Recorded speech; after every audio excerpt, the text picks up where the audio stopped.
Speaking on World War I, Megan wrote her article on the Paris Peace Conference. In November 11, 1918, Germany signed an armistice with the Allies that officially declared World War I was the war to end all wars.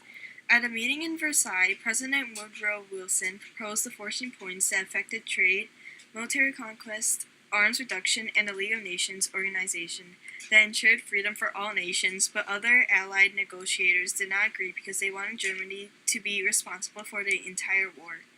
These suggestions were debated and were finally decided upon the Big Four, which were a part of the Treaty of Versailles.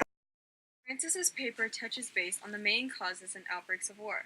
Alliances were being made among the European countries as hostilities between Austria-Hungary and Serbia grew.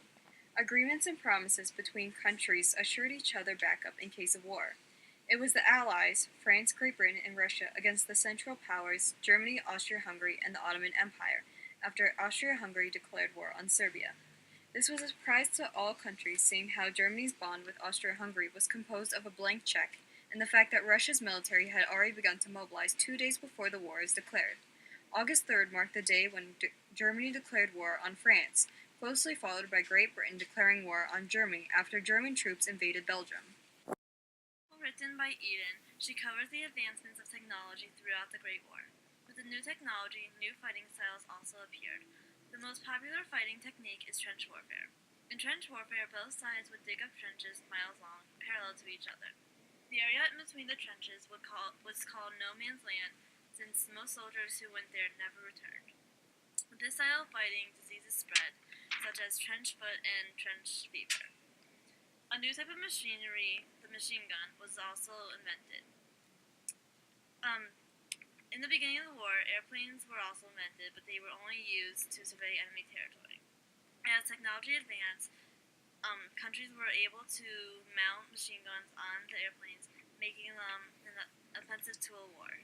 Another air technology that was presented in World War I was the German Zeppelins. The Zeppelins were propelled by several engines, allowing them to be steered and not carried by wind. Unlike other airplanes, Zeppelins were not used with machine guns. They were mainly used to drop bombs over enemy lines. After the Great War, she highlights the reasons of why America entered World War I.